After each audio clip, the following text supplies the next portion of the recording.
If you don't really have a direction or you don't know where you're headed, you're gonna feel a lot more stressed, and B, you're probably not gonna get where you want to go because you don't even know where you want to go. So it's super important that you go through and answer all these questions and get them down on paper so that you have a vision and a goal for your wedding.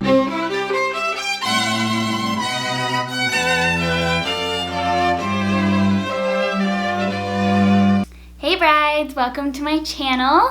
I'm Kyle James. Today we're talking about the 6 things that you really need to know about your wedding before you take one more step in the planning process. This video is actually the first video in my Plan Your Wedding Like a Pro series, so be sure that you subscribe so that you don't miss any of my upcoming videos. To celebrate this being the very first episode of this series, I'm giving away a little freebie at the end of this video, so be sure that you stick around so that you can grab that.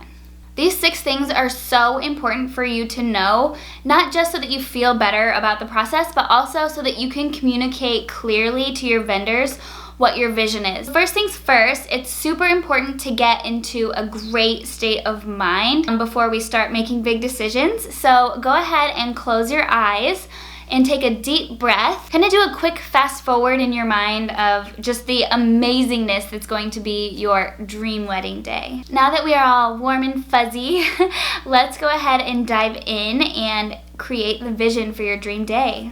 The first question to ask yourself is, how many people are there? If you're wanting something super intimate where you're going to be able to hang out with each and every one of your guests and spend quality time with them, you're probably somewhere around like 50, maybe 50 to 100 guests. If you're picturing something that's a little bit more of a party, with like all of your family and friends, you're probably somewhere around 100 to maybe 200 or 250. And anything above like 250 is going to be a big party. You have to remember that you have to stand up in front of all of these people and say some very intimate words with your lover. So if you're not super comfortable with that, you may want to rethink this number. A little suggestion on that, you might want to do your ceremonies separately and just have some very close friends and family there for that if you really do want this big party but you don't want everyone involved in the super intimate moments. The next question to consider is, what is the season? If you've already booked your wedding venue and you have your date, then obviously you know the season of your wedding. I like to have it in here so that you can kind of include that in your decision-making process. If you do not know your date yet, choose a season that feels good to you and then start looking for venues and then start looking at dates. If you choose your date first, it might make your venue search much harder and a little bit more expensive. The next question is, how formal is it? Your guests will feel comfortable when their dress matches the venue or matches the setting. So if you are having a wedding in a grand ballroom or a very nice venue, then requesting your guests to do ultra formal will actually make them feel more comfortable because they'll match the setting. Does that make sense? I think so. Let's move on. So the next question to answer is, how traditional is it? So there's traditional, which is you're following all of the normal traditions of a wedding. Maybe you're getting married in a church and then having your reception in a reception hall. It's just very wedding-y. Then we have completely non-traditional, and this one is the opposite. I would only suggest going this route if you have time and energy to put into this, because you're going to have to kind of create the picture that you want and really work with your vendors to create exactly what you're going for. Most of you will probably be somewhere in between, which is now called modernized traditional.